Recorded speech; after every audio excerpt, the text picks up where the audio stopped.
Hello and welcome. आज के इस वीडियो में हम बात करेंगे एक इम्पॉर्टेंट टॉपिक पे जो पूरे इन्वायरमेंट के सेक्शन में एक सेंटर है, एक केंद्र बिंदु है, और वो टॉपिक है इकोलॉजी।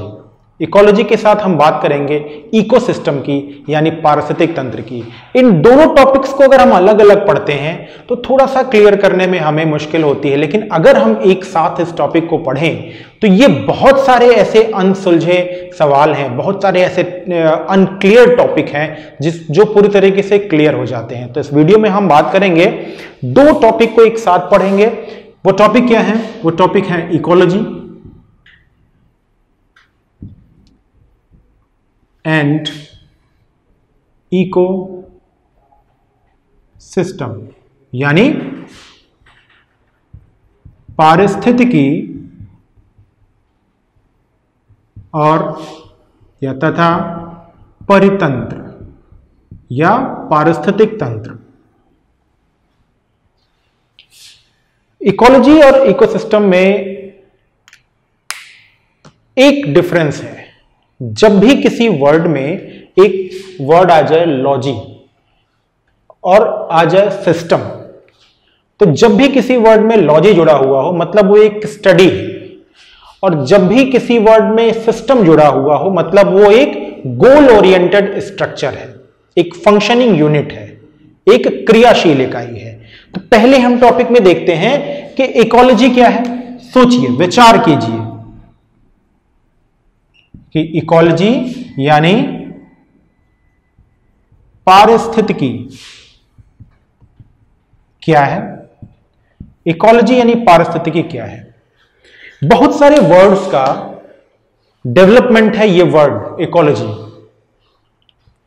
जब भी मैंने बताया कि जब भी किसी वर्ड में लॉजीज शब्द आता है तो इसका मतलब होता है वो स्टडी हो जाती है। तो एक बात तो क्लियर हो गई कि ये एक साइंस है। अब साइंस है तो वो किसकी स्टडी का साइंस है? किसकी स्टडी का साइंस है?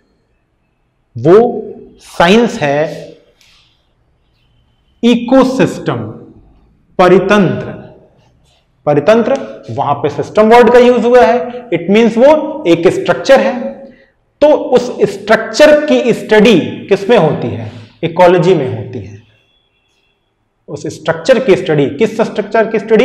इकोसिस्टम जो हमारा सिस्टम है उसको अगर हमें स्टडी करना है तो वो जो स्टडी की साइंस है, वो स्टडी की साइंस क्या होती है?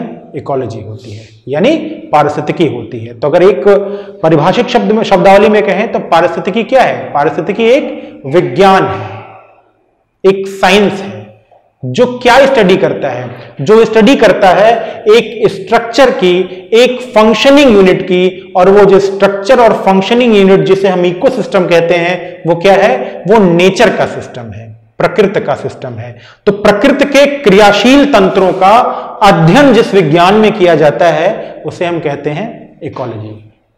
इसी परिभाषा को जब हम विस्तृत रूप में लेते हैं तो ये कहते हैं कि ecology is a science that studies. Ecology is a science. आप इस परिभाषा को अगर नोट कर लेंगे तो इकोलॉजी के बारे में बहुत सारी चीजें क्लियर होती हैं। इकोलॉजी इज अ साइंस, एक विज्ञान है, दैट स्टडीज, जो अध्ययन करता है। क्या अध्ययन करता है? Interdependent, mutually reactive and interconnected relationship. 3 words का यूज किया है इसमें। Ecology is a science that studies the interconnectivity, interdependency, mutually reactive and interconnected relationship, यानी एक दूसरे पे आश्रित, एक दूसरे से क्रियाशील और एक दूसरे पे डिपेंडेंट जो एक्टिविटीज हैं, उस एक्टिविटीज, उस संबंधों का अध्ययन करता है। और क्या करता है? ये संबंध हैं किनके बीच? ये संबंध ऑर्गेनिजम्स के बीच भी हैं और ऑर्गेनिजम्स और उसके फिजिकल एनवायरनमेंट के भी बीच हैं। थोड़ा सा पहले हम पहुंचे, एक कॉन्सेप्ट और ध्यान रखें। मैंने क्या बताया था कि जो एनवायरनमेंट है, जो पर्यावरण है, वो पर्यावरण 2 घटकों से मिलकर बना है। कौन कौन सा? बायोटिक एंड अबायोटिक, यानी जैविक और अजैविक घटकों से बना है। अब इकोलॉजी क्या कह रहा है कि पारिस्थितिकी वह विज्ञान है जो अध्ययन करता है किसका, एक हो गया जीव और उसके चारों तरफ का जो भौतिक यानी फिजिकल एनवायरनमेंट है। तो जीव और उसके भौतिक पर्यावरण उसके चारों तरफ का वो घेरा जिसमें हवा है, जिसमें प्रकाश है, जिसमें तापमान है, जिसमें गैसेस हैं, जिसमें धूल कण है, जिसमें वर्षा है, उससे जीव के बीच और जीवों में आपस में भी इंटरकनेक्टिविटी और इंटर रिलेशनशिप।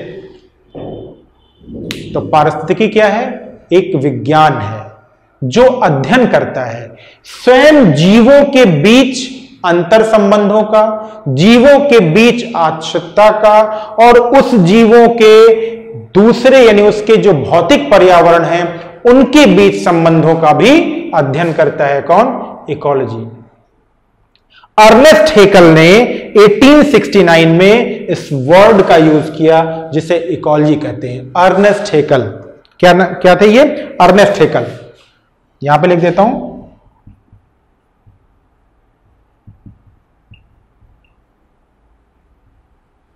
अर्नेस्ट हेकल ने 1869 में इकोलॉजी वर्ड को स्टैब्लिश किया, उसको स्थायित्व प्रदान किया।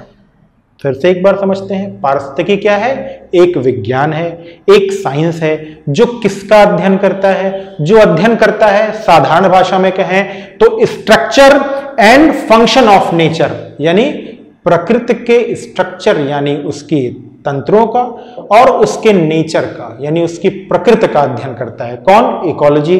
और वृहद रूप में देखें तो ये अध्ययन करता है जीवों के बीच अंतर संबंधों का, जीवों का एक दूसरे पर आश्रितता का, और उन जीवों और उनके भौतिक पर्यावरण, उनके फिजिकल एनवायरनमेंट के बीच में जो रिलेशनशिप है ये उसकी स्टडी करता है। अर्नेस्ट हेकल ने 1869 में जब इसको एस्टैब्लिश किया, उसके बाद से इस शब्दावली पर ज्यादा मंथन शुरू हुआ।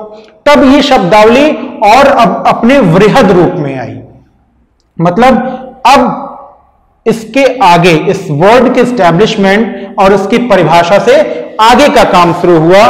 तो इस पर क्या मतलब है, इसका अर्थ यह हुआ कि इकोलॉजी के क्या कॉन्सेप्ट है, क्या उसके फैक्टर्स हैं, उस फैक्टर्स की क्या अवेलेबिलिटी है, उस फैक्टर्स को कैसे हम समझेंगे, ये सब इकोलॉजी के इस एस्टैब्लिशमेंट के बाद हुआ जो 1869 में होता है।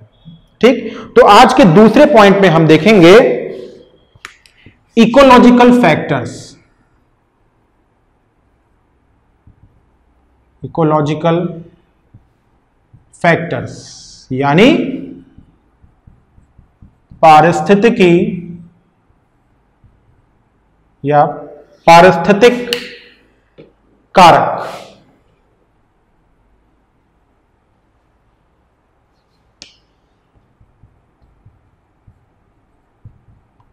Ecological factors,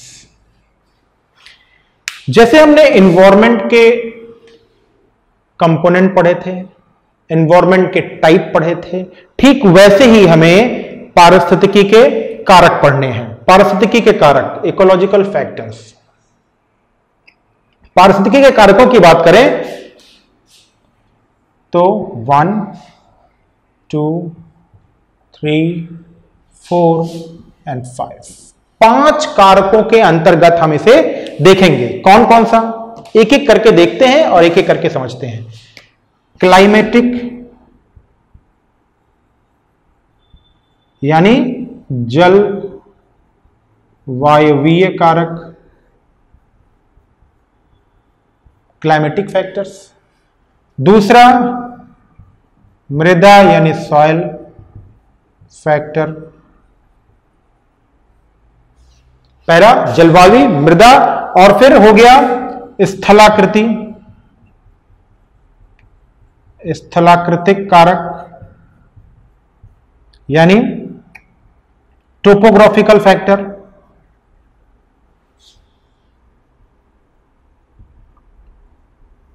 topographical factor. पहला क्या हो गया? पहला हो गया क्लाइमेटिक, दूसरा हो गया टोपोग्राफिकल, तीसरा हो गया सॉइल, उसके बाद चौथा, 5 नहीं, चौथा वो है जैविक यानी बायोटिक। जैविक यानी बायोटिक। पहले फैक्टर्स देख लेते हैं कौन कौन सा। क्लाइमेटिक एक, सॉइल दूसरा, टोपोग्राफिकल तीसरा और बायोटिक 4। ये चारों फैक्टर्स ही इकोलॉजी में स्टडी किए जाते हैं। क्यों? क्योंकि मैंने बताया आपको कि ये एक स्ट्रक्चर की स्टडी है, ये एक सिस्टम की स्टडी है, ये स्टडी करता है ऑर्गेनिजम्स के रिलेशनशिप के बीच में, उनकी म्यूचुअल रिएक्टिविटी के बारे में, और ये फिजिकल इन्वायरमेंट और ऑर्गेनिजम्स के रिलेशनशिप को भी स्टडी करता है। तो क्लाइमेट है तो फिजिकल एटमॉस्फेयर, सॉइल है उसका फिजिकल एटमॉस्फेयर, स्थलाकृति टोपोग्राफी है तो उसके आसपास का, और बायोटिक है तो खुद जीव है। इन्हीं सबके तो रिएक्शन के, इन्हीं सबके तो आपस के संबंधों के स्टडी है। अब एक एक करके हम देखते हैं कि ये चारों जो इकोलॉजिकल फैक्टर्स हैं, ये चारों इकोलॉजिकल फैक्टर में 1 by 1 उसके क्या कंपोनेंट्स हैं। ठीक है, चलिए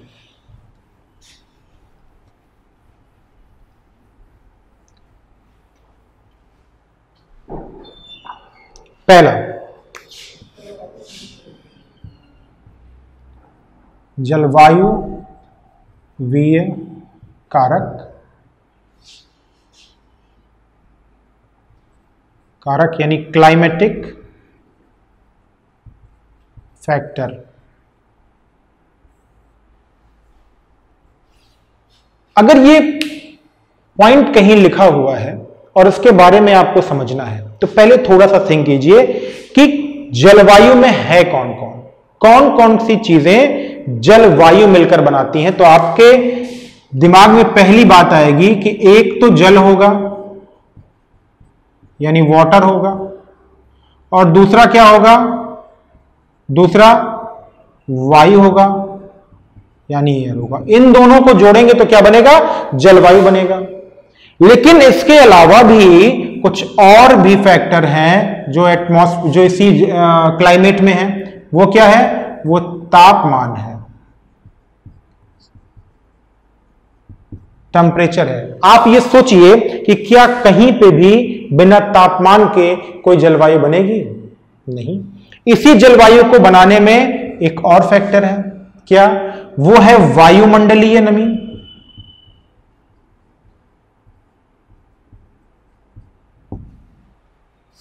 एटमॉस्फेरिक जो ह्यूमिडिटी होती है, बिना उसके कुछ नहीं होगा।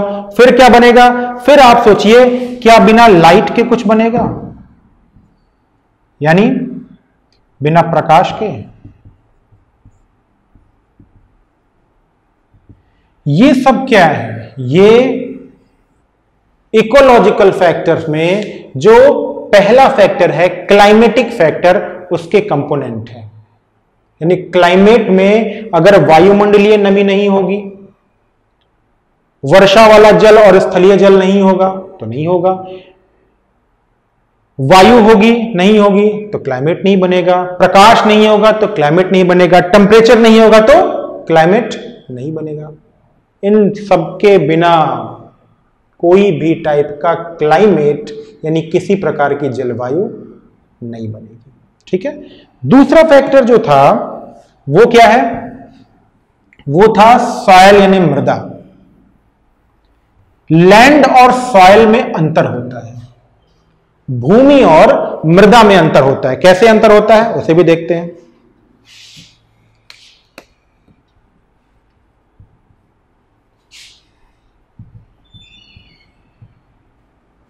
मृदा कैसे बनती है? किसी भी स्थलीय भाग में कोई भी लैंड टोपोग्राफी हो, वो पर्वत हो, वो पठार हो, वो मैदान हो, वो खनिज वाली चट्टाने हो, कोई फर्क नहीं पड़ता।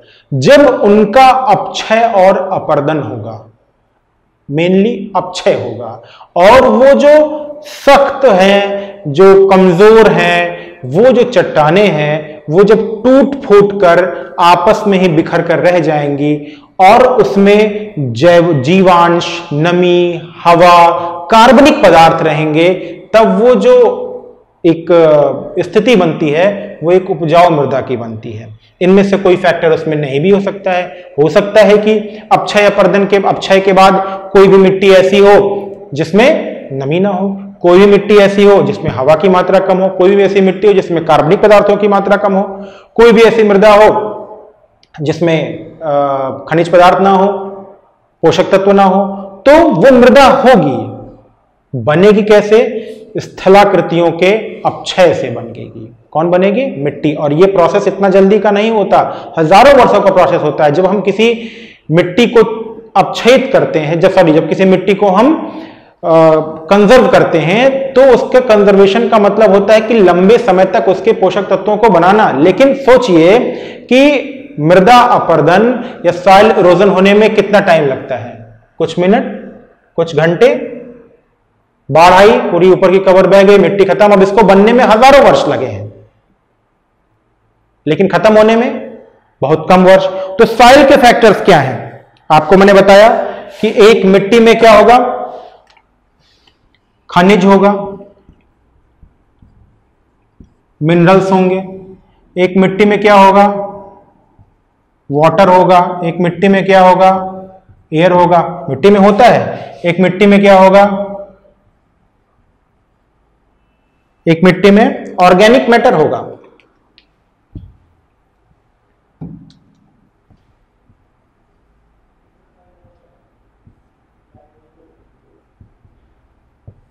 ये सभी खनिज, मृदा जल, मृदा वायु और ऑर्गेनिक मैटर, ये सब एक मिट्टी के कंपल्सरी एलिमेंट है। बिना इनके कोई भी मिट्टी डेवलप नहीं होती है। राइट? तो दूसरा क्या हो गया? सॉइल। और सॉइल के कौन कौन से कंपोनेंट हो गए? मिनरल्स हो गए, यानी खनिज हो गया, वाटर हो गया। ये वाटर का मतलब क्या है? सॉइल वाटर है। ये एयर का मतलब क्या है? सॉइल एयर है। और ये ऑर्गेनिक मैटर उसी मिट्टी में बने होते हैं। जैसे सूक्ष्म जीव हैं, वो क्या करते हैं? वो मिट्टी के डेवलपमेंट में योगदान करते हैं। ठीक है।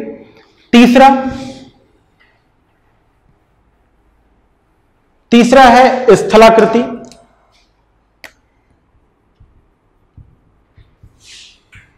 स्थलाकृति यानी टोपोग्राफी।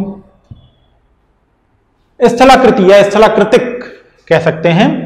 तो स्थलाकृतिक में किसी भी स्थल में दो चीजें होती हैं, पहला और दूसरा। एक होता है ऊंचाई, ऊंचाई यानी एल्टीट्यूड, और दूसरा होता है ढाल यानी स्लोप। तो एल्टीट्यूड और ढाल किसी भी स्थलाकृति में, वो कितना भी नीचा हो, कितना भी ऊंचा हो, अगर उसमें वो कोई भी प्लेस है, जैसे यही प्लेस ले लीजिए, ये एल्टीट्यूड हो गया और ये जो प्लेस है ये क्या हो गया? ढाल हो गया। तो किसी भी स्थलाकृति में दो चीजें होती हैं, एक एल्टीट्यूड होता है और एक ढाल होता है। ये भी इसे में किस में स्टडी करते हैं? यहां ये किसका फैक्टर है? ये किसका कंपोनेंट है? ये कंपोनेंट है इकोसिस्टम का। क्यों? अब इकोसिस्टम का कैसे ये बेस हो गया? आप जब पढ़ेंगे तो देखेंगे कि यहां का इकोसिस्टम दूसरा है, यहां का इकोसिस्टम दूसरा है, यहां का इकोसिस्टम दूसरा है, ये गहरे भाग का इकोसिस्टम दूसरा है, ये प्लेन का इकोसिस्टम दूसरा है। तो सभी के इकोलॉजिकल फैक्टर्स अलग होंगे। ढाल में जो क्लाइमेटिक इकोलॉजिकल फैक्टर होगा वो अलग होगा, जो पीक का इकोलॉजिकल फैक्टर होगा वो अलग होगा। हाइट के अकॉर्डिंग इकोलॉजिकल फैक्टर्स क्या होते हैं? चेंज हो जाते हैं। मतलब कहीं पर नमी ज्यादा होगी तो कहीं पर नमी कम होगी, कहीं पर ड्राइनेस ज्यादा होगी तो कहीं पर ड्राइनेस कम होगी। तो तीसरा फैक्टर क्या था? स्थलाकृति। अब चौथा जो फैक्टर था इकोलॉजी का, जिसे हम कहते हैं जैवीय। जैवीय यानी बायोटिक। अब इसमें वेजिटेशन है, यानी वनस्पतियां हैं, इसमें जंतु है यानी एनिमल है, ह्यूमन इंक्लूडेड, और सूक्ष्म जीव हैं यानी माइक्रो ऑर्गेनिजम्स, सॉरी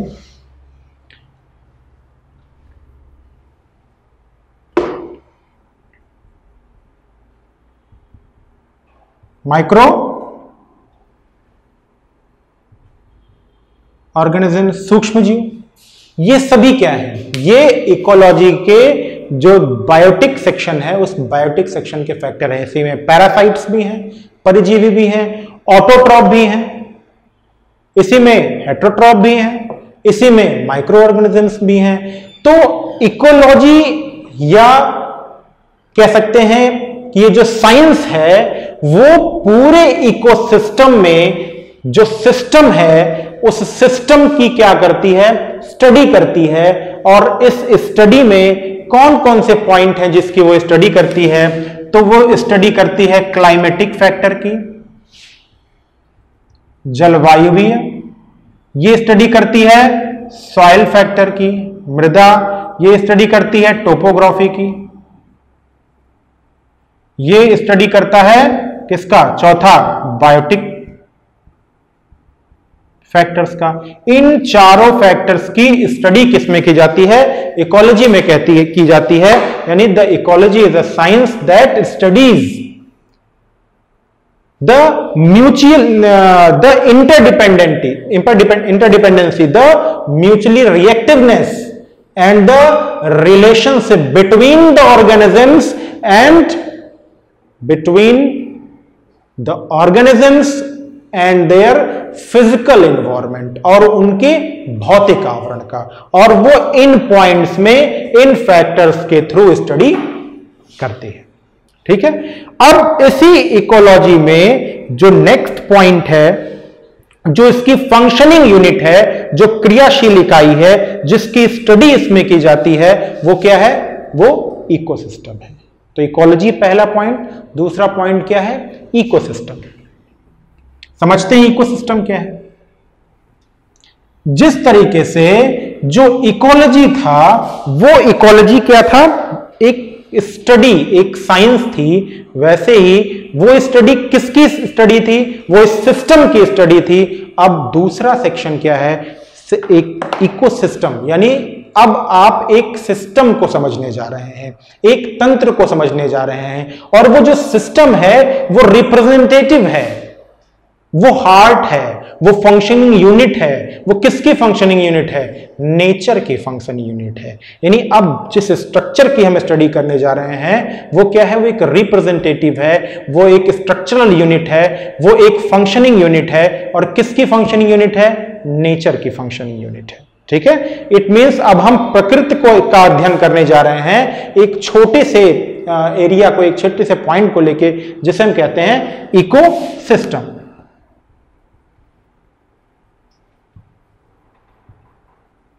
यानी परितंत्र या पारिस्थितिक तंत्र।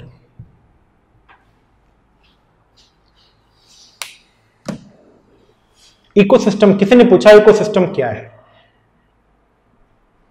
तो ecosystem is structure and function of nature.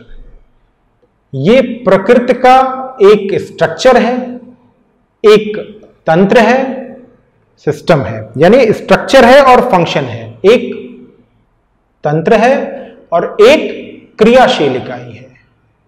एक स्ट्रक्चरल यूनिट भी है, एक फंक्शनिंग यूनिट भी है। किसकी? नेचर की। एजी टैंसले ने 1935 में, एजी टैंसले ने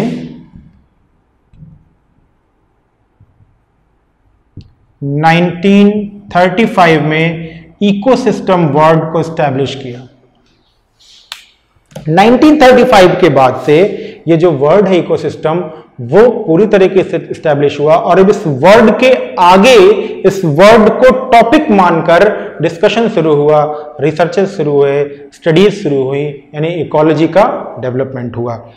इकोसिस्टम में है क्या, किस चीज का। हमने दो बातें जानी कि ये स्ट्रक्चर है, हमने ये दूसरा जाना कि ये फंक्शन है। तो आइए देखते हैं इसके स्ट्रक्चर में कौन कौन है, इसके स्ट्रक्चर में कौन कौन है। स्ट्रक्चर और फंक्शन दो चीजें समझी थी ना, तो स्ट्रक्चर में कौन कौन है। एक इकोसिस्टम में कौन होता है, इकोसिस्टम में होता है बायोटिक कम्युनिटी यानी जैविक घटक। देखिए हम बार बार एक ही चीज पढ़ रहे हैं, जैविक, अजैविक यानी अबायोटिक, और तीसरा biotic, abiotic and microorganisms यानी सूक्ष्म जीव। Biotic, abiotic and microorganisms यानी सूक्ष्म जीव।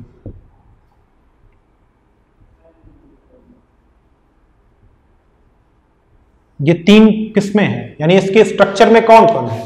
बायोटिक कंपोनेंट है, अबायोटिक कंपोनेंट है यानी सारे फिजिकल कंपोनेंट्स हैं, और सूक्ष्म जीव हैं जो क्या करते हैं, जो डिप्रेडेट करते हैं, जो क्षरित करते हैं, कंपाउंड्स को केमिकल में चेंज करते हैं। तो स्ट्रक्चर में इसके ये है। अब इसी में इसका फंक्शन कैसे होता है। इसका फंक्शन दो फॉर्म में होता है। कैसे होता है इसका फंक्शन देखते हैं। फंक्शन एक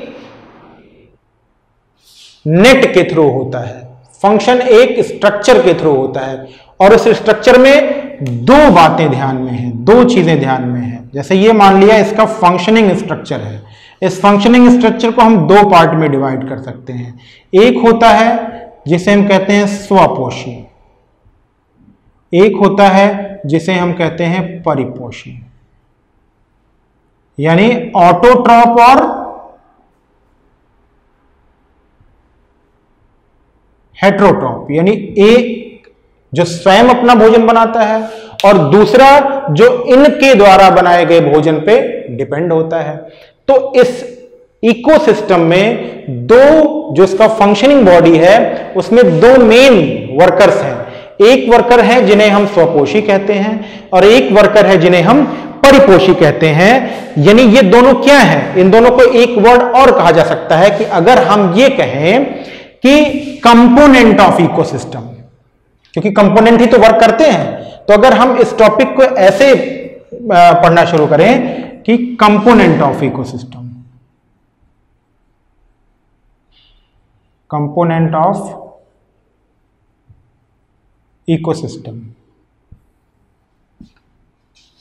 यानी परितंत्र के संघटक,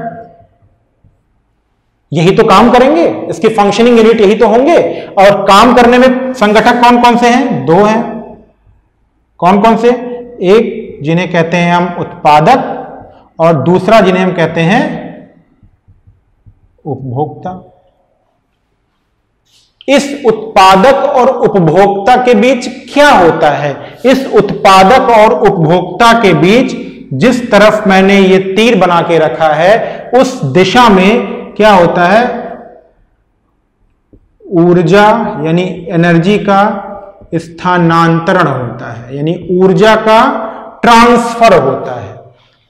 अब इसी बात को हम दूसरे वर्ड में समझते हैं। किसी ने कह दिया कि इकोसिस्टम में जो वर्क होता है, परितंत्र में या पारिस्थितिक तंत्र में जो कार्य होता है वो किस फेज में होता है, वो किस तरीके से होता है।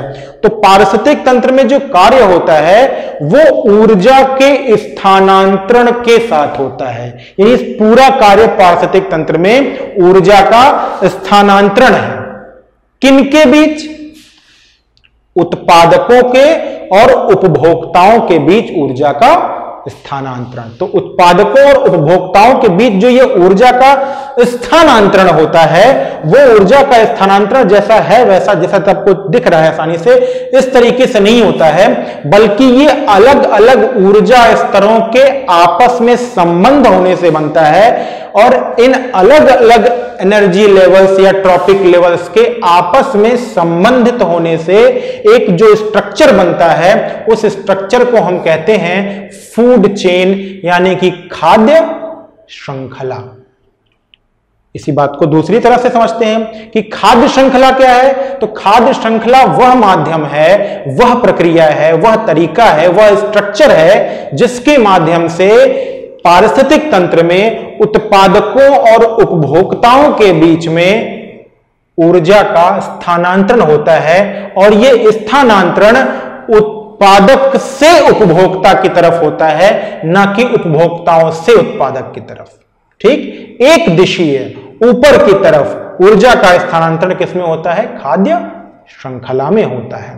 ठीक है, देखते हैं खाद्य श्रृंखला क्या है। कंपोनेंट तो समझ ही गए, दो कंपोनेंट है, एक कौन कौन से? उत्पादक हो गया और उपभोक्ता हो गया। तो ये कंपोनेंट आपस में मिलकर क्या बनाते हैं, देखते हैं। एक वर्ड हमने यूज किया,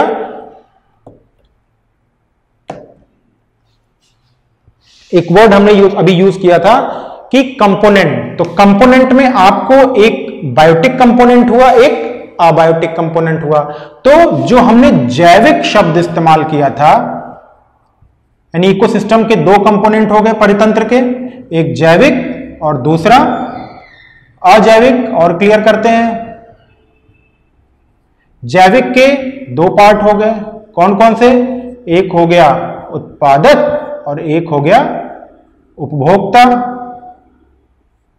और ये दोनों आपस में जुड़े कैसे हैं? ये दोनों आपस में जुड़े हुए हैं खाद्य श्रृंखला से, यानी फूड चेन से।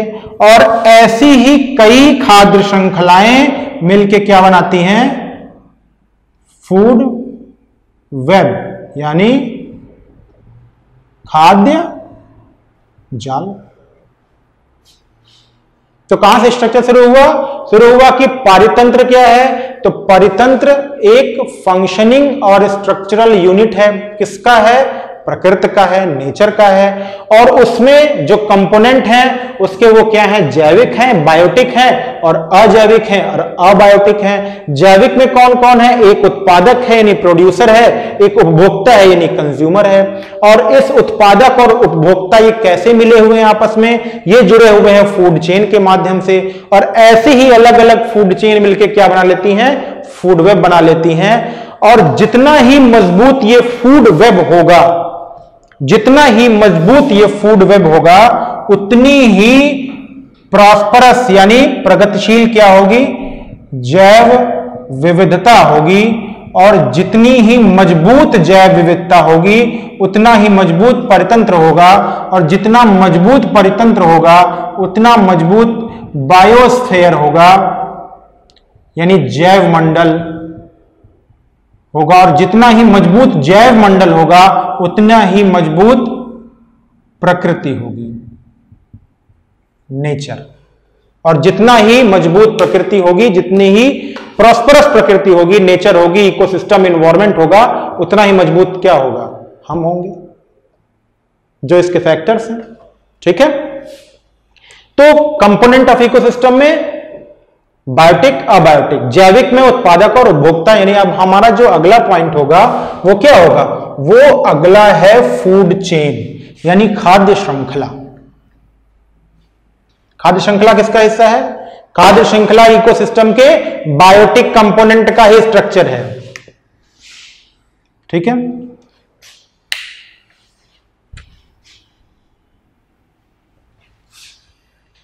यहां पे एक बार फिर से बना देता हूं मैं। परितंत्र है यानी इकोसिस्टम है,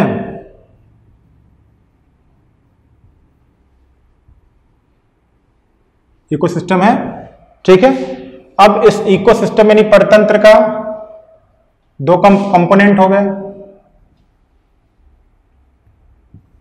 क्या कंपोनेंट हो गया? दो कंपोनेंट हो गया। कौन कौन सा? एक जैविक, एक अजैविक, यानी एक बायोटिक और एक अबायोटिक। पहले हम क्या पढ़ रहे हैं? पहले हम जैविक को पढ़ रहे हैं। जैविक के क्या क्या हो गए? एक उत्पादक और दूसरा उपभोक्ता, यानी प्रोड्यूसर और कंज्यूमर। तो यानी हम इनको किस में पढ़ रहे हैं? हमारा जो टॉपिक है वो क्या है, वो है फूड चेन यानी खाद्य श्रृंखला। फूड चेन यानी खाद्य श्रृंखला क्या है? क्वेश्चन आता है कि फूड चेन यानी खाद्य श्रृंखला क्या है? फूड चेन यानी खाद्य श्रृंखला क्या है? सोचिए जरा कि फूड चेन यानी खाद्य श्रृंखला क्या है। तो फूड चेन यानी खाद्य श्रृंखला एक कनेक्टिविटी है, एक संबंध है, एक जुड़ाव है। किसके बीच जुड़ाव है और किस माध्यम से जुड़ाव है, वो इस फिगर के माध्यम से हम देखते हैं। यह है क्या? यह है खाद्य श्रृंखला। ठीक, खाद्य श्रृंखला में इन्हें कहते हैं हम ऊर्जा स्तर, ऊर्जा स्तर यानी ट्रॉपिक लेवल्स।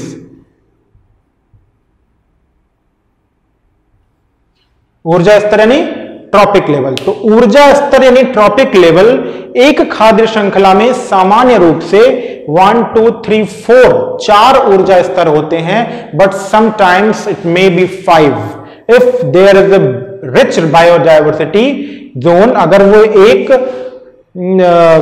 धनी है जैव विविधता के मामले में क्षेत्र, तो वहां पर अधिक भी हो सकती हैं खाद्य श्रृंखलाएं, 4 से 5 भी हो सकती हैं। और अगर कमजोर है तो वो 3 हो सकती हैं, 2 हो सकती हैं। इसका अर्थ ये हुआ कि ये जो ऊर्जा स्तर है वो जैव विविधता की रिचनेस को, बायोडायवर्सिटी रिचनेस को दिखाती हैं। अब देखिए ट्रॉपिक लेवल में, जो ये ट्रॉपिक लेवल 1 है, ये ट्रॉपिक लेवल 1 उत्पादकों का है। उत्पादक, उत्पादक मतलब प्रोड्यूसर,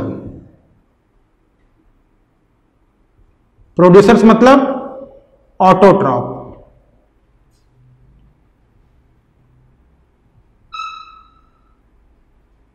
ऑटोट्रॉप, ऑटोट्रॉपिक, स्वपोषी जिन्हें हम कहते हैं। इसका अर्थ यह हुआ कि किसी भी खाद्य श्रृंखला में जो सबसे पहला या सबसे निचला स्तर होता है वो किसका होता है? वो उत्पादकों का होता है। ठीक, अब ये उत्पादक क्या करते हैं? इन्हें उत्पादक भी कहते हैं, इन्हें ट्रांसड्यूसर्स भी कहते हैं, इन्हें चेंजर भी कहते हैं। तो इन्हें चेंजर और ट्रांसड्यूसर्स क्यों कहते हैं? इन्हें चेंजर या ट्रांसड्यूसर इसलिए कहते हैं क्योंकि ये चेंज करते हैं। किसको चेंज करते हैं? सूर्य से आने वाली जो फिजिकल एनर्जी है, जो भौतिक ऊर्जा है, जो प्रकाशीय ऊर्जा है, उसको केमिकल एनर्जी में चेंज करते हैं। That's why they are called transducers और चेंजर्स। अब इस ट्रांसड्यूसर्स या चेंजर पे ये पूरे जो ट्रॉपिक लेवल डिपेंड होते हैं, इन्हें हम कहते हैं कंज्यूमर यानी उपभोक्ता। अब ये उपभोक्ता 1 यानी जिन्हें हम कहते हैं प्राइमरी कंज्यूमर,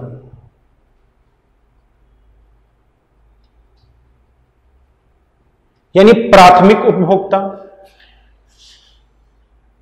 फिर इस प्राइमरी कंज्यूमर पे डिपेंड रहते हैं सेकेंडरी कंज्यूमर, फिर इस पे टर्शरी कंज्यूमर, यानी प्राथमिक उपभोक्ता, द्वितीयक उपभोक्ता और तृतीयक उपभोक्ता। ठीक, यहां पर एक और वर्ड समझने वाला है, एक और लाइन समझने वाली है कि जो प्राथमिक उपभोक्ता है वो भी चेंज करता है एनर्जी को। किस फॉर्म में चेंज करता है, देखने वाली बात है। पहले हम ये देखते हैं कि उपभोक्ता ने क्या किया, सॉरी उत्पादक ने क्या किया, प्रोड्यूसर ने क्या किया। प्रोड्यूसर की 2 खास बात, अपना भोजन स्वयं बनाता है, और दूसरी खास बात ये सूर्य से आने वाली जो एनर्जी है उसको चेंज करता है। और इसी उत्पादक पर, इसी ग्रीनरी पर, इसी वेजिटेशन पर, इसी हरियाली पर, इसी फल फूल पेड़ पौधे पत्तियों पर जो हर्बीवोरस होते हैं, जो हरी पेड़ चीजें खाते हैं, जो वेजिटेशन खाते हैं, वो डिपेंड रहते हैं। गाय बैल भैंस बकरी मानव, ये सब क्या करते हैं? जहां पे जो प्रोड्यूसर सूर्य से आने वाली फिजिकल एनर्जी को केमिकल एनर्जी में चेंज करता है, यानी सेल्यूलोज में चेंज करता है, तो उसको यानी आप क्या करते हैं, आप उस हरियाली को खा करके, उन हरी चीजों को खा करके किस में चेंज करते हैं, अपनी बॉडी के स्ट्रक्चर को बनाने में चेंज करते हैं।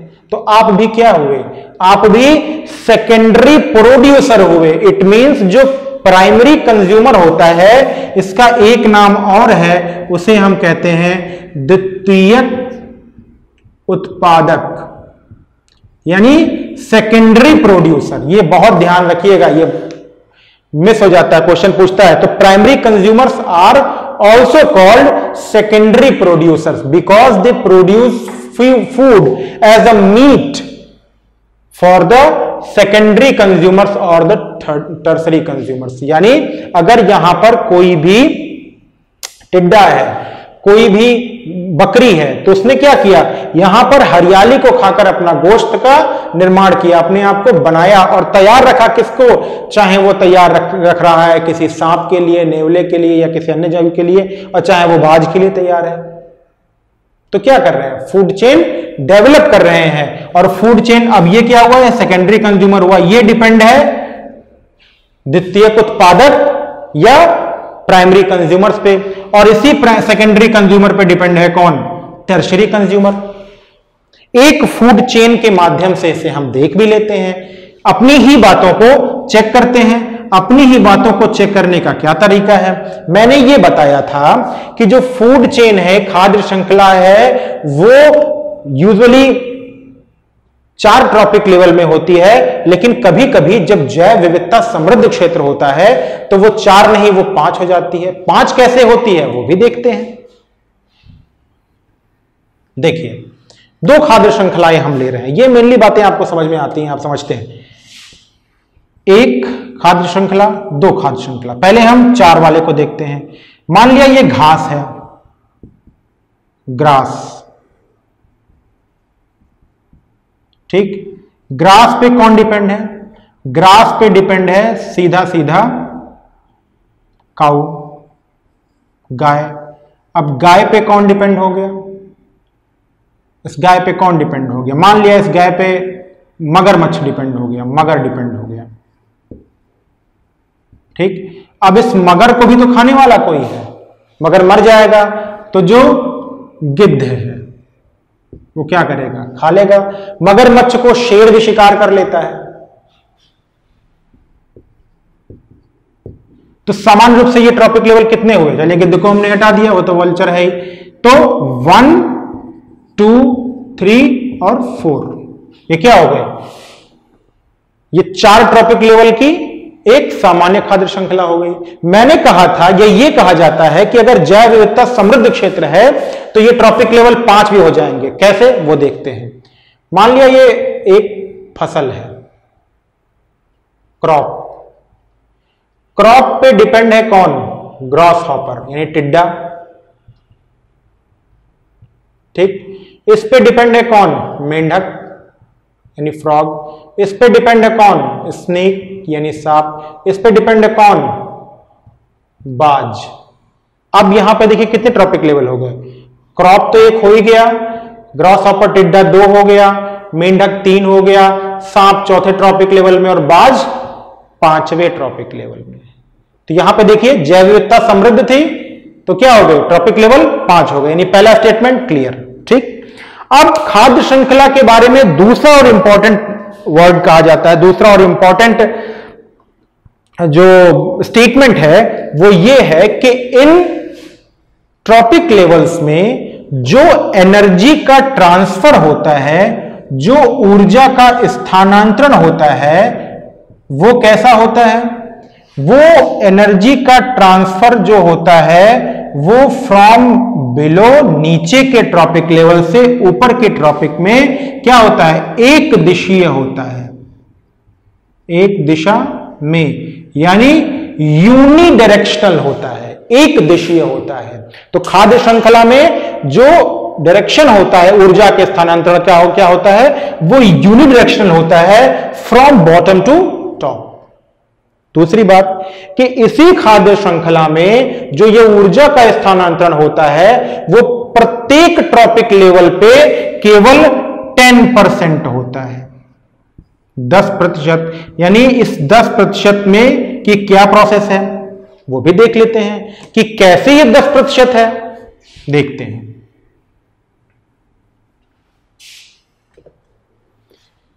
सपोज करते हैं कि ये ट्रॉपिक लेवल 1 है।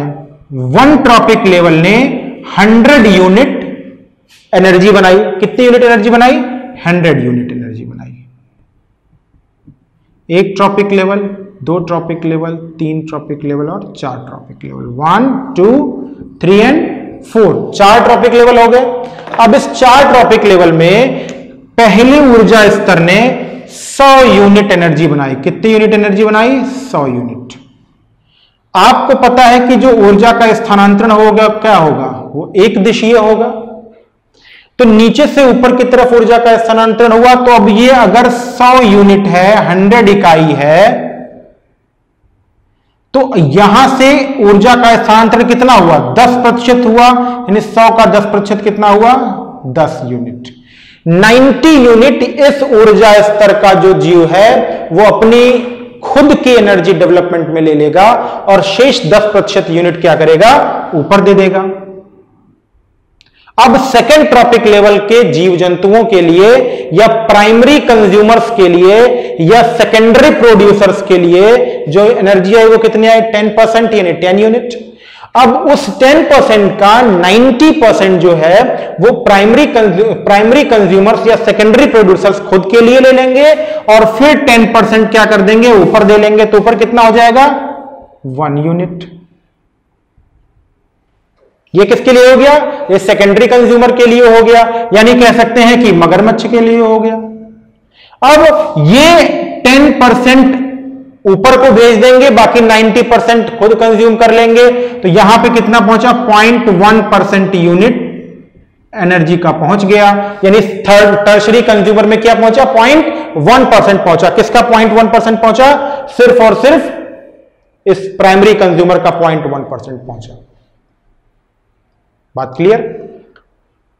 तो इसका दूसरा पहलू क्या निकल के आ रहा है कि नीचे से ऊपर की तरफ जाने पर जो ऊर्जा है यानी एनर्जी का जो परसेंटेज है वो क्या हो रहा है?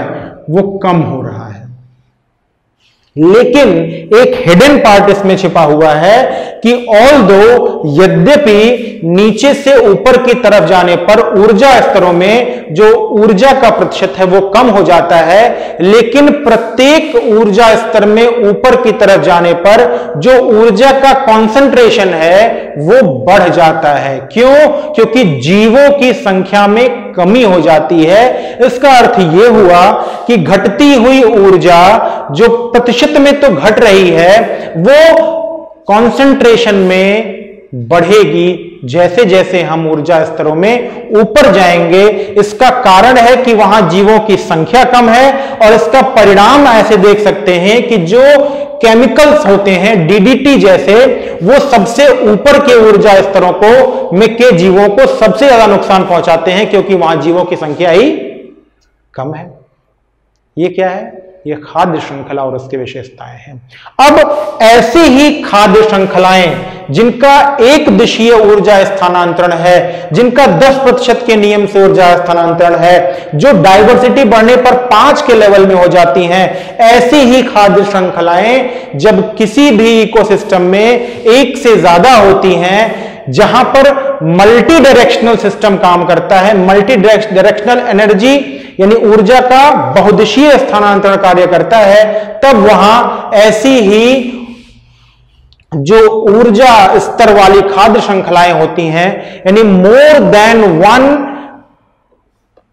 Food chain makes a food web, क्या बनाती है? खाद्य जाल बनाती है। तो खाद्य जाल में क्या होता है? फिगर के माध्यम से देख लेते हैं खाद्य जाल क्या होता है। खाद्य जाल एक से अधिक खाद्य श्रृंखलाओं का योग होता है, वो देखते हैं। मान लो 3 खाद्य श्रृंखलाएं हम लेते हैं। एक है घास, दूसरा है फसल और तीसरा है वृक्ष। 3 खाद्य श्रृंखलाएं, 3 तरीका, देखते हैं कैसे होता है। घास वाले में पहले ग्रास हॉपर यानी टिड्डा, राइट। ग्रास हॉपर के ऊपर मान लिया सीधे हम सांप ले आए और सांप के ऊपर हमने बाज यानी ईगल, ये क्या हुआ, ये एक खाद्य श्रृंखला तैयार हो गई। ठीक है, ग्रास हॉपर आया, स्नेक आया और फिर बाज ऊपर आ गया, काम आगे बढ़ गया, एक खाद्य श्रृंखला। अब ऐसी दूसरी हमने इसको क्या लिया है, क्रॉप लिया है, फसल। फसल में यहां पे क्या है, यहां पे है मान लिया रैट हो गया, क्या हो गया, रैट, राइट। अब ये रैट डायरेक्ट यहां से भी हो सकता है, ये रैट यहां से भी हो सकता है, ठीक। अब यहां पे क्या है, यहां पे ट्री है, ट्री पे मान लिया कोई पैरासाइट डिपेंड है, यानी कोई छोटा सा कीट है जो पेड़ पर रहता है। अब इसी कीट पे कौन डिपेंड है, मेंढक डिपेंड है। इसी कीट मेंढक पे कौन डिपेंड हो गया, मान लिया डिपेंड हो गया यहां पे सांप, ठीक। अब देखिए इसी में कितनी आपस में कनेक्टिविटी है, ये जो कीट है ना वो यहां सांप में भी जा सकता है, ये जो ग्रॉस हॉपर है ना उसको मेंढक भी खा सकता है, इस ग्रॉस हॉपर को डायरेक्ट सांप भी खा सकता है और इस मेंढक को डायरेक्ट बाज भी खा सकता है। अब क्या हुआ, जहां पे खाद्य श्रृंखला में एक दिशीय ही था, ये खाद्य श्रृंखला देखिए एक दिशीय था, अब क्या हो गया, अब आपस में एक से ज्यादा रूट हो गए। तो इस तरीके का प्रोसेस जब डेवलप होगा, यानी एक इकोसिस्टम में जब ऐसी बहुत सी रिच फूड चेन्स होंगी तो वो फूड चेन्स क्या बनाएंगी, वो फूड चेन्स मल्टी रूट वाले फूड वेब बनाएंगी, यानी क्या बनाएंगी, खाद्य जाल बनाएंगी।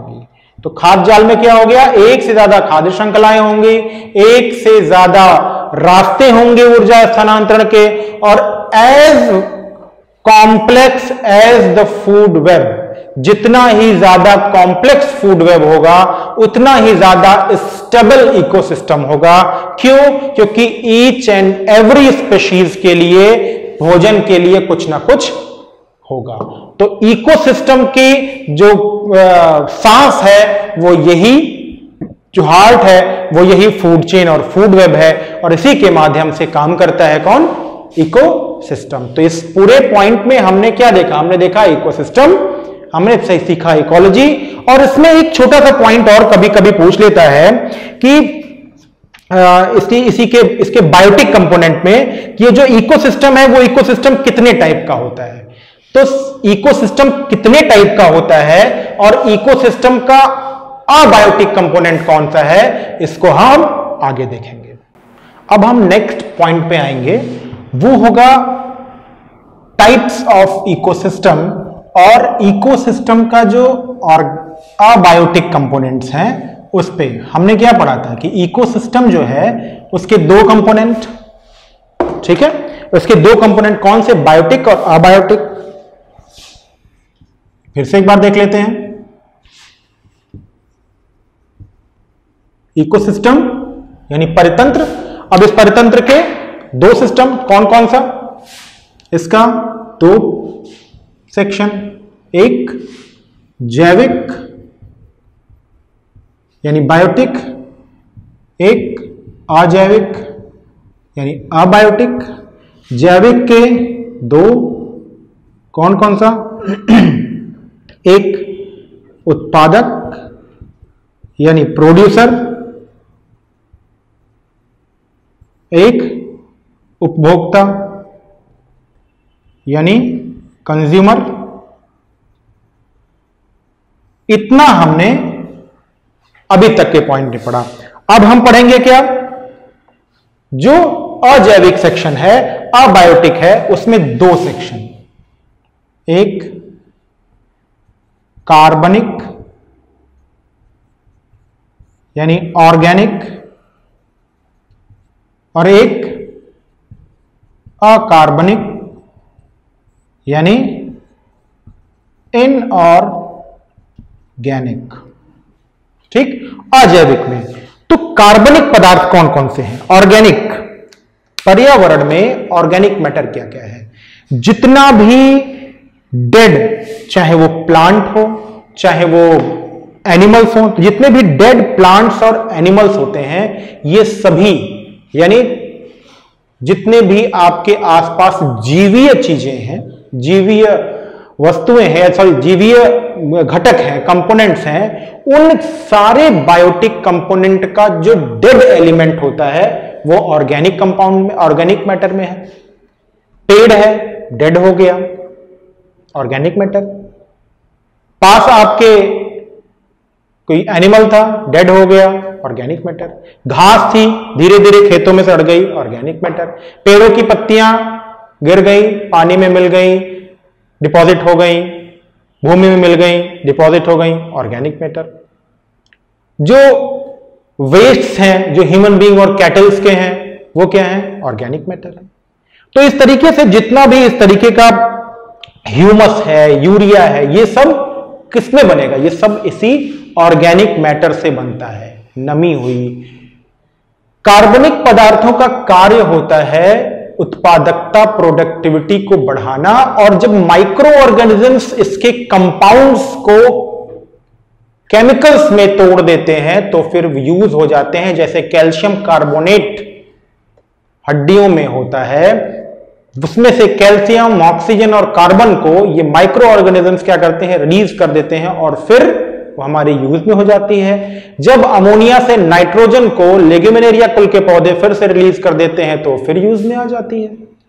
तो ऑर्गेनिक मैटर मतलब जो कार्बनिक पदार्थ हैं, डेड एलिमेंट्स हैं पेड़ पौधों के, वो ह्यूमस, यूरिया आदि के रूप में भी होते हैं, तो वो सभी जैविक एलिमेंट हैं, बायोटिक कंपोनेंट्स हैं, ठीक है, ऑर्गेनिक कंपोनेंट्स हैं। फिर इनऑर्गेनिक जितना भी साल्ट होता है, calcium, potassium, magnesium, phosphorus, nitrogen, जितनी भी गैसेज होती हैं, ऑक्सीजन, हाइड्रोजन, ये सभी क्या है, ये सभी इनऑर्गेनिक मैटर है। यानी जो फिजिकल एनवायरनमेंट आपके चारों तरफ दिख रहा है उसमें गैसेज हैं, वो भी क्या हैं, वो भी इनऑर्गेनिक मैटर हैं। जितने भी साल्ट्स हैं, जितने भी लवण है, कैल्शियम, पोटेशियम, मैग्नीशियम, ये सभी क्या हैं, ये सभी इनऑर्गेनिक मैटर है, ठीक है। तो इन्वायरमेंट के सेक्शन में हमने इकोसिस्टम में क्या देखा कि इकोसिस्टम के दो पार्ट किए, उसके कंपोनेंट हुए कौन कौन से, जैविक यानी बायोटिक, अजैविक हुआ यानी अबायोटिक। जैविक में हमने दो चीजें देखी, एक प्रोड्यूसर था, एक कंज्यूमर था। ऐसे ही हमने अजैविक में, अबायोटिक में दो पार्ट देखे, एक ऑर्गेनिक देखा जो जीवीय पदार्थों के डेड एलिमेंट्स हैं, और इनऑर्गेनिक में देखा जिसमें साल्ट्स और गैसेस हैं, ठीक है। अब इस साल्ट्स और गैसेस के बाद जो एक और इंपॉर्टेंट पार्ट है इसका, वो इसी इकोसिस्टम में एनर्जी भी है, ऊर्जा भी है। इसको हम आगे देख चुके थे कि सब एनर्जी जो है वो सूर्य और जियोथर्मल एनर्जी के फ्रेम में आती है, जियोथर्मल एनर्जी के प्रोसेस में आती है, ठीक। कंपोनेंट्स के बाद एक इंपॉर्टेंट टॉपिक और बचता है, वो टॉपिक क्या है उसे भी देखते हैं।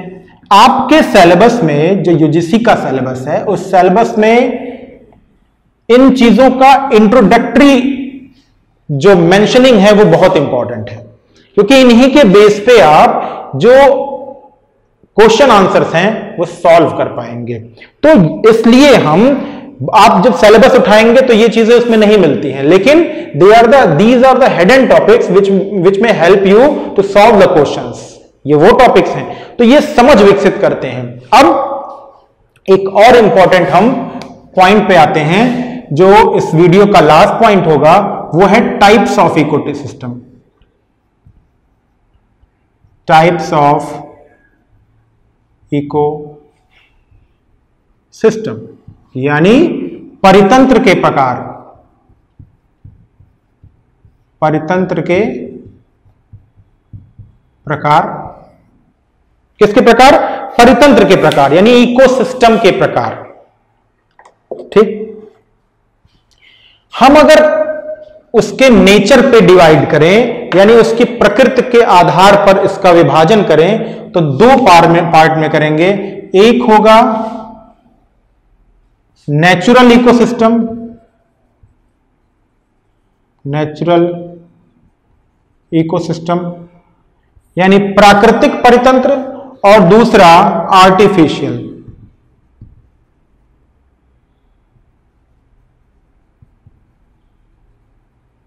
यानी कृत्रिम परितंत्र। तो आर्टिफिशियल इकोसिस्टम और आर्टिफिशियल इकोसिस्टम और नेचुरल इकोसिस्टम, इन दोनों को हम समझते हैं। आपके आसपास जितना भी लिविंग सिस्टम दिखाई पड़ रहा है वो लिविंग सिस्टम स्टार्ट होता है ड्रॉप ऑफ वाटर से, यानी पानी की बूंद से, वर्षा के पानी की बूंद से, जल की बूंद से ये नेचुरल इकोसिस्टम स्टार्ट होता है और ये natural ecosystem biggest ecosystem ocean तक है, बायोस्फीयर तक है। ये सब किसके हैं पार्ट? ये सब नेचुरल इकोसिस्टम के पार्ट हैं। आपके पास जंगल है, नेचुरल इकोसिस्टम है। आपके पास नदी है, नेचुरल इकोसिस्टम है। आपके पास पेड़ है, नेचुरल इकोसिस्टम है। आपके पास पहाड़ है, नेचुरल इकोसिस्टम है। तो नेचुरल इकोसिस्टम के भी दो पार्ट कर सकते हैं। कौन कौन से पार्ट कर सकते हैं? एक पार्ट कर सकते हैं नेचुरल इकोसिस्टम का, वो हो सकता है स्थलीय परितंत्र।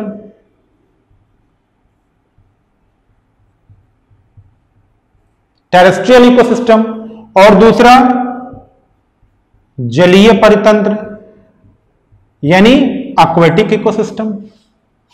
दो हो गए, ठीक है। अब स्थलीय परितंत्र में ऐसा हर एक स्पेसिफिक प्लेस आता है जिसकी अपनी फिजिकल और बायोलॉजिकल कंडीशंस होती हैं। जैसे रेगिस्तान अपनी फिजिकल और बायोलॉजिकल कंडीशंस हैं, पर्वत अपनी फिजिकल और बायोलॉजिकल कंडीशंस हैं, मैदान अपनी बायोलॉजिकल कंडीशंस हैं, जंगल अपनी बायोलॉजिकल कंडीशंस है। जंगलों में भी पतझड़ वन, सदाबहार वन, घास के मैदान, थॉर्नी फॉरेस्ट भी क्या है? अलग अलग फिजिकल और बायोलॉजिकल कंडीशंस हैं। तो स्थलीय परितंत्र में कौन कौन? आप वन ले सकते हैं, आप पर्वत ले सकते हैं, आप पठार ले सकते हैं, आप मैदान ले सकते हैं। अब मैदान में भी डेल्टा अलग है, ठीक है। ये सब क्या है? ये सभी स्थलीय परितंत्र के उदाहरण हैं, ठीक। अब जलीय परितंत्र है। अब इसे जलीय परितंत्र है या एक्वेटिक इकोसिस्टम है। एक्वेटिक इकोसिस्टम में दो तरह का इकोसिस्टम है। कौन कौन सा इकोसिस्टम? एक हो सकता है स्थिर जल, stable water, stable ecosystem, aquatic ecosystem. और दूसरा होता है प्रवाहित जल।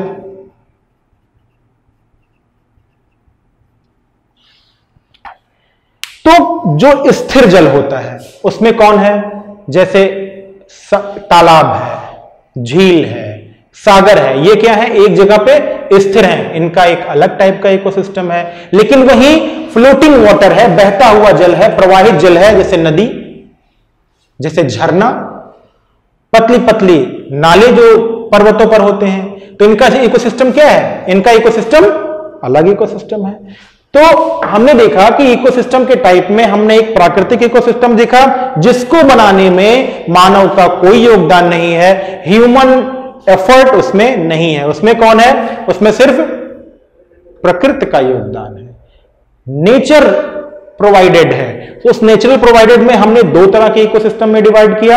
एक टेरेस्ट्रियल इकोसिस्टम यानी स्थलीय परितंत्र में डिवाइड किया, दूसरा जलीय परितंत्र यानी एक्वेटिक इकोसिस्टम में। टेरेस्ट्रियल इकोसिस्टम में हमने देखा कि जितनी तरह के फिजिकल और बायोलॉजिकल कंडीशंस थी उनको हमने अलग किया। जिसमें हमने क्या किया? जिसमें हमने ये देखा कि जितना भी पर्वत, पठार, मैदान, डेल्टा, जितना भी आपको टोपोग्राफिकल डिफरेंस दिखाई पड़ता है वो सब एक इकोसिस्टम है, ठीक। हम पर्वत पे जाएंगे एक अलग तरह का वातावरण मिलेगा, पठार पे जाएंगे अलग तरह का वातावरण मिलेगा, मैदान में जाएंगे अलग तरह का वातावरण मिलेगा, घास के मैदान में जाएंगे अलग तरह का वातावरण मिलेगा, जंगल में जाएंगे अलग तरह का वातावरण मिलेगा। सभी क्या है? रेगिस्तान में जाएंगे अलग तरह का वातावरण क्या है? सभी अलग अलग जैविक और स्थलीय विशेषताओं वाले हैं। फिर हमने एक्वेटिक इकोसिस्टम को देखा। एक्वेटिक इकोसिस्टम में दो तरह के इकोसिस्टम, एक प्रवाहित जल जैसे झरना बह रहा है, नदी बह रही है। पर्वतीय क्षेत्र में जो रिवुलेट्स होती हैं, जो नाले होते हैं, उनका एक अलग इकोसिस्टम है। और जो स्थिर हैं, जो रुके हुए इकोसिस्टम हैं, जैसे महासागर हुआ, सागर हुआ, या तालाब हुआ, या झील हुआ, ये सब क्या है? ये सब स्टेबल एक्वेटिक इकोसिस्टम है, जिनकी अपनी अलग इकोसिस्टम होता है, जिनका एक अलग तरह का नेचर होता है। तो ये सब क्या है? ये सब नेचुरल इकोसिस्टम के एग्जाम्पल्स थे। अब हम देखते हैं आर्टिफिशियल, यानी जो कृत्रिम परितंत्र हैं, वो क्या है? आर्टिफिशियल इकोसिस्टम में कैसे आता है? कौन कौन है आर्टिफिशियल इकोसिस्टम में? देखिए, आर्टिफिशियल इकोसिस्टम में आपने कोई बागीचा लगाया, प्रकृति लगाती है? नहीं, आप लगाते हैं। क्या है? Artificial ecosystem. आपने जू बनाया, मतलब चिड़ियाघर बनाया, बहुत सारे पेड़ पौधे जीव जंतुओं को आप रखते हैं। क्या है? Artificial ecosystem. आपने अपने घर में जो मछली घर बनाते हैं, एक्वेरियम बनाते हैं, वो क्या है? आर्टिफिशियल इकोसिस्टम है। आपने एक बांध के पीछे की झील बनाई, रिजर्वॉयर बनाया, वो क्या है? आर्टिफिशियल इकोसिस्टम है। आपने अपने घर में कोई भी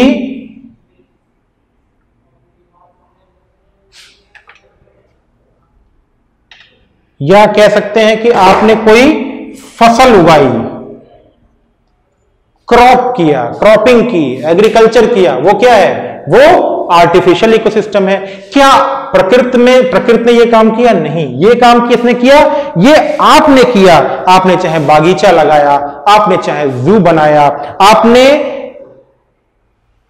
एक्वेरियम बनाया, आपने फसल उगाई, ये सब क्या है? ये ह्यूमन इंड्यूस्ड आर्टिफिशियल सिस्टम है, जिसमें जैविक संसाधनों का निर्माण होता है। एक्वेरियम बनाया, छोटी सी मछली लाई, बड़ी मछली लाई, बायोटिक डेवलपमेंट हुआ। छोटा सा पौधा लगाया, धान का बड़ा पौधा बन गया, डेवलपमेंट हुआ। लेकिन ये डेवलपमेंट हुआ किसने? मनुष्य के कारण हुआ। जहां पे वो चीजें नहीं थी, वो हमने लगाई। कोई पेड़ नहीं था, पेड़ लगाया, पेड़ बड़ा हो गया। आर्टिफिशियल इकोसिस्टम का एग्जांपल है, जो आपने जू, जंगल, बागीचों में लगाया। तो ये सब क्या है? ये सब आर्टिफिशियल इकोसिस्टम है। और जब इकोसिस्टम के साइज की बात आती है, तो मैंने बताया कि पानी की एक बूंद से वो स्टार्ट होता है, और वो कहां तक पहुंच जाता है? पानी की उस छोटी सी बूंद से स्टार्ट होकर वो इकोसिस्टम ओशन तक पहुंच जाता है, मेगा इकोसिस्टम तक पहुंच जाता है। यानी जो नैनो इकोसिस्टम का एग्जाम्पल पानी की बूंद है, तो मेगा इकोसिस्टम का एग्जाम्पल महासागर है, माइक्रो इकोसिस्टम का एग्जाम्पल तालाब है, तो मैक्रो इकोसिस्टम का एग्जाम्पल जंगल है। तो इकोसिस्टम क्या है? इकोसिस्टम एक लाइन में function and structure of nature है। प्रकृति का एक स्ट्रक्चर है, एक बनावट है, और उसकी एक कार्यशील इकाई है। इस कार्यशील इकाई की स्टडी कहां की जाती है? इस कार्यशील इकाई की स्टडी इकोलॉजी में की जाती है। और इकोलॉजी में किसकी स्टडी की जाती है? इकोलॉजी में जीवों की, यानी जो ऑर्गेनिजम्स हैं, उनकी आपस में म्यूचुअल रिएक्टिविटी की, उनकी आपस में इंटरडिपेंडेंसी की, और इन ऑर्गेनिजम्स का जो उनके फिजिकल एटमॉस्फेयर से इंटर रिलेशनशिप होता है, उसकी स्टडी करता है।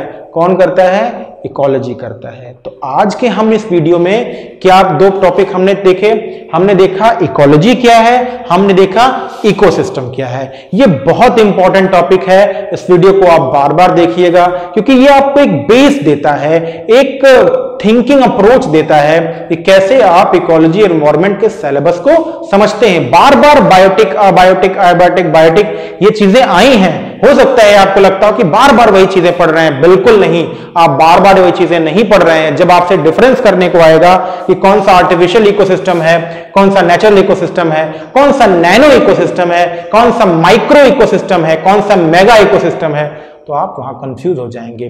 कौन सा कंपोनेंट इकोलॉजी का है, कौन सा कंपोनेंट इकोलॉजी का नहीं है, तो आप थोड़ा सा कंफ्यूज हो जाएंगे, आपकी अप्रोच सोच समझ नहीं बढ़ेगी। जब आप ओशन में एसिडिफिकेशन पढ़ेंगे तो आपको यह जानना जरूरी है कि this is the biggest and most stable ecosystem, क्योंकि आपने जब वहां पे अगर मान लिया हमने ये टॉपिक नहीं पढ़ा होता, जो आपके सिलेबस में नहीं है, हमने सीधे पढ़ा ओशन एसिडिफिकेशन, हम वहां पढ़े this is the biggest ecosystem, आपको पता नहीं इकोसिस्टम क्या होता है। तो आपको ये पता हो गया कि स्ट्रक्चर है, मतलब इसमें कुछ बनावट होगी, मतलब इसमें जैविक होंगे या जैविक घटक होंगे, मतलब इसमें कुछ क्रियाएं भी हो रही होंगी, कुछ फंक्शंस भी हो रहे होंगे, तब तो आपको पता लगेगा कि वहां फाइटोप्लैंक्टन का क्या काम है, राइट। तो आज के वीडियो में इतना ही, नेक्स्ट वीडियो में हम एक नए टॉपिक के साथ मिलेंगे, तब तक के लिए goodbye and good luck.